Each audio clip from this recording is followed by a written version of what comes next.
Okay, because you're the only one that is going to be able to tell yourself, I have this thing, I'm one of them, like I must do what they say. Must! There's 57 musts in that book. Well, go ahead. No, and my sponsor's telling me from 1 to 103, highlight must and God, and that's actually what I'm doing right now. Good. Okay, there's 57 musts. I don't know. I want to find Well, I just told you. Sorry. I don't know how many God is yet, so I'm working on that. Sorry. Okay. No, it's okay. I didn't either. Somebody gave me that answer. I know it's true though.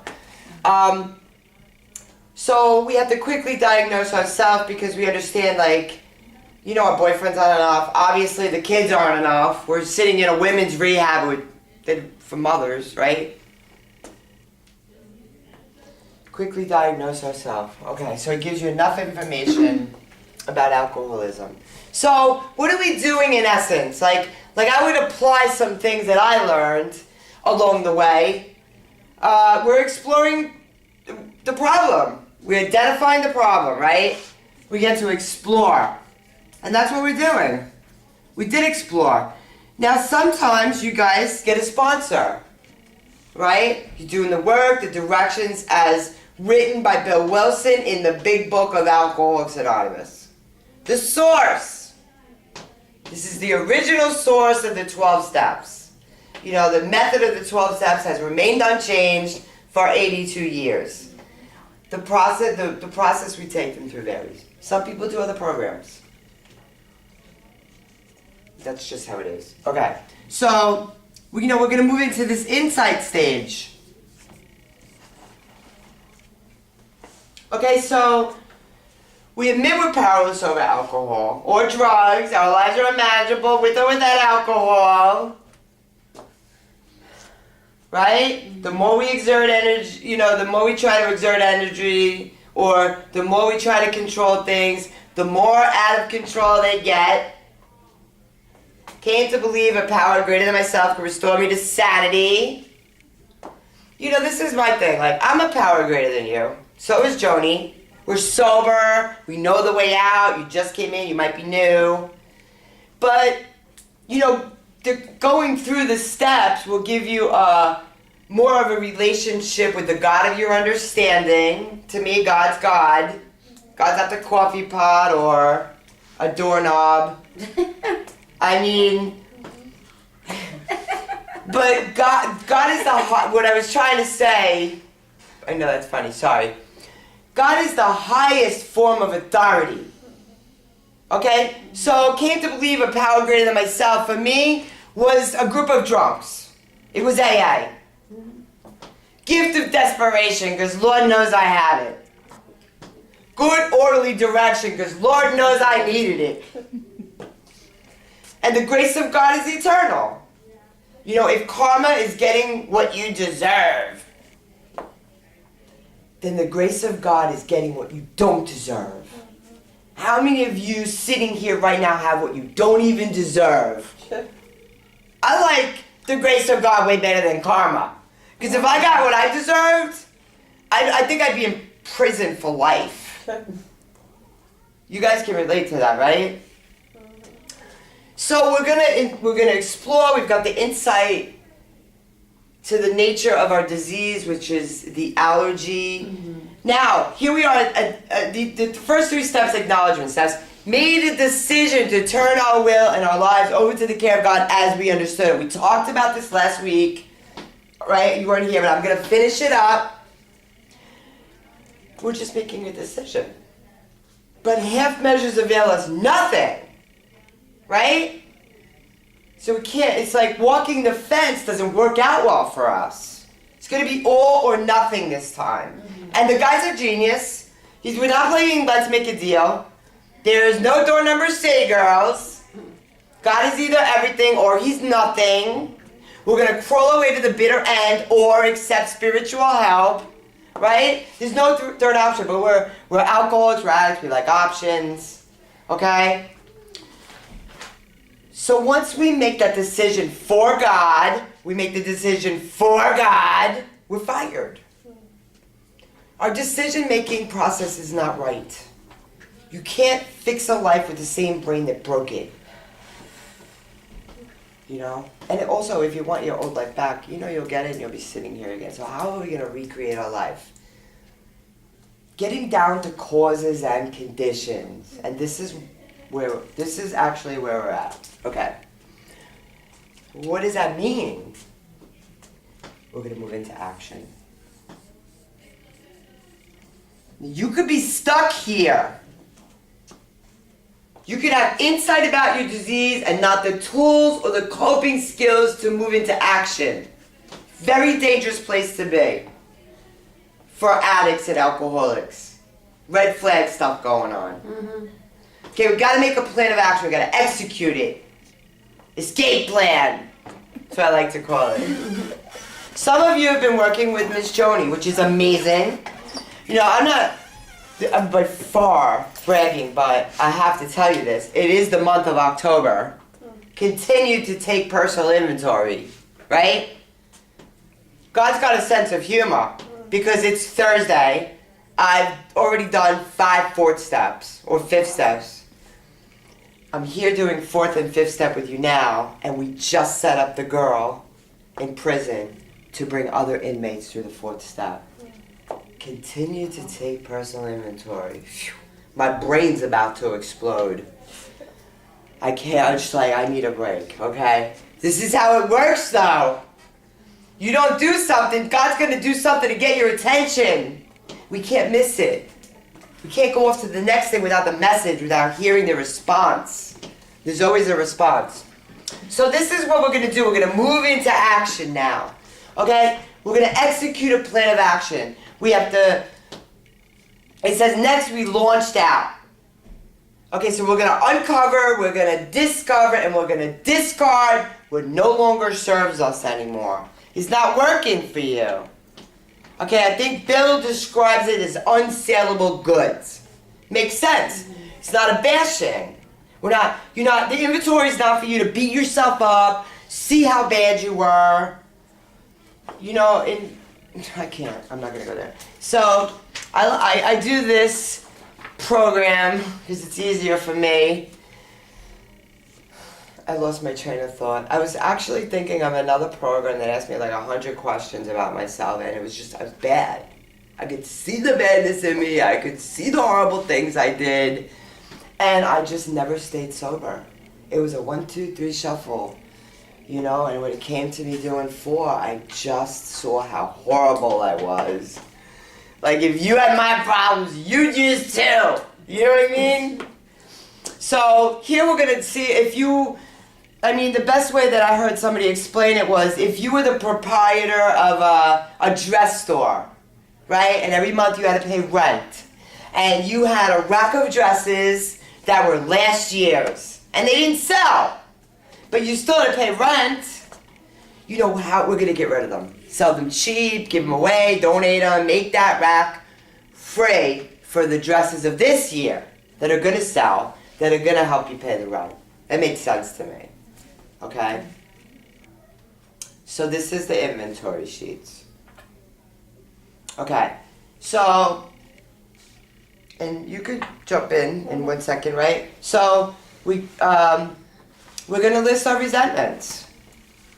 And we're going to go down the column. Because it says resentments are the number 1 offender. We're just as powerless over the resentments. Resentments always put my life in jeopardy. So we go down the list and we say why we were angry, why we were sore. And then we put what it affects. You see that? So it affects your sexual relations, your personal relations, right? Your conflict with others, your self-esteem, how others see you, your security, your ambitions. I promise you my ambition was not to be an alcoholic. All because we want more of everything. Because we have a void. Trying to Of fill. wanting more of So everything. let's You know, here's an interesting thing. Let's read the book. Okay, so let's see. I think it's on page 65.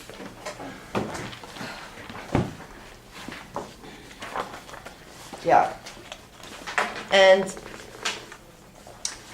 it says, the first thing apparent was that this world and its people were often quite wrong.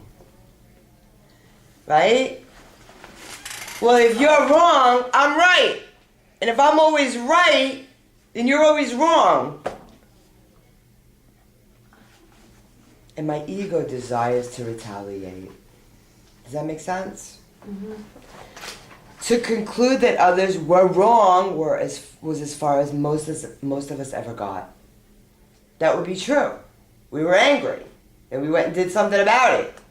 You know, the event has been long gone for most of them, but for us, it happened like yesterday. The usual outcome was that people continued to wrong us, and we stayed sore. Page 66, top of the page. Oh. Her book's a little bit different because she's got a special book. Sometimes it was remorse, and then we were sore at ourselves. So, if it's yourself you're angry at, and you're an obstacle to your own hope, document yourself. It's not a selfish thing. We're going from self-centered to God-centered. It's not even a selfish program. It's a selfless program. But I heard it was a selfish program, Gina. I'm here to tell you, they're wrong. I say that with quite confidently. It's a selfless program. It's got to be more about you, God, less about me. Right? Bless them, change me. Okay? The more we fought and tried to have our own way, the worse might have got. As in war, the victor only seemed to win. Our moments of triumph were short-lived. It is plain that a life which includes deep resentment leads only to futility and unhappiness. Right? We have that allergy, and then we have that obsession. But with the alcoholic, whose hope is the maintenance and growth, right? We go to AA, we do step work, we have a spiritual experience, right? Because we understand the moment of clarity is just that. It's fleeting. It's a moment. This has to stop. I can't go on like this. And then there's built-in forgetters, right? Mm-hmm. But the spiritual experience or awakening is when our spirit becomes awake, right? That sounds way better. This business of resentment is infinitely grave. We found that it's fatal.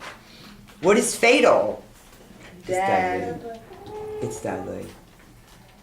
For when harboring such feelings, we shut ourselves off from the sunlight of the Spirit. God. And then what happens? This is what happens.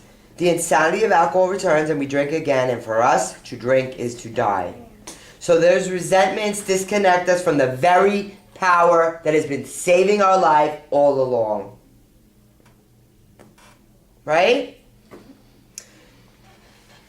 Here's what Bill goes on to say and instruct us to do, right? If we were to live, we had to be free of anger. And this is just a hint for you. Had is a must. You can highlight that. Okay, oh, I have to do it in NA, not AA. Oh, okay. So hopefully it's all different numbers. Okay. So the God numbers are definitely different. For sure. If we were to live, we had to be free of anger. And that word had is must. We can highlight it. They may be the dubious luxury of normal people, but remember, we're not normal. And for alcoholics, these things are poison. So what do? We turn back to the list. It holds the key. We're prepared to look at it from an entirely different angle. And this is my experience. This is what happened to me. It was, I can't even describe it. I was like, where have I been for decades? Right? We began to see that the world and its people, the people that were quite wrong, remember them? Always wrong. They really dominated us. And in that state, the wrongdoings of others, fake or real, had the power to kill. How could we escape? We could not wish them away any more than alcohol. What does that mean? We're powerless over resentments. Huge. They have the power to kill. Gossip kills. Okay? Hurt people hurt people. And this is what he says. This is our course. We realize that the people who wronged us were perhaps spiritually sick. Though we did not like their symptoms and the way this disturbed us. What disturbed us? Their symptoms. They, like ourselves, were sick too. I didn't want to accept any of this. And every time it says we ask God, we're praying. We're praying. God, help us to show them the same tolerance, pity, and patience that we would cheerfully grant a sick friend. When a person offended, we said to ourselves, this is a sick man, how can I be helpful? God, save me from being angry. Thy will be done. You see, they're different than us. They're not worse or better. The things they have done to wrong us, that, we have felt, if you think about it, there's a lot of things we've done wrong.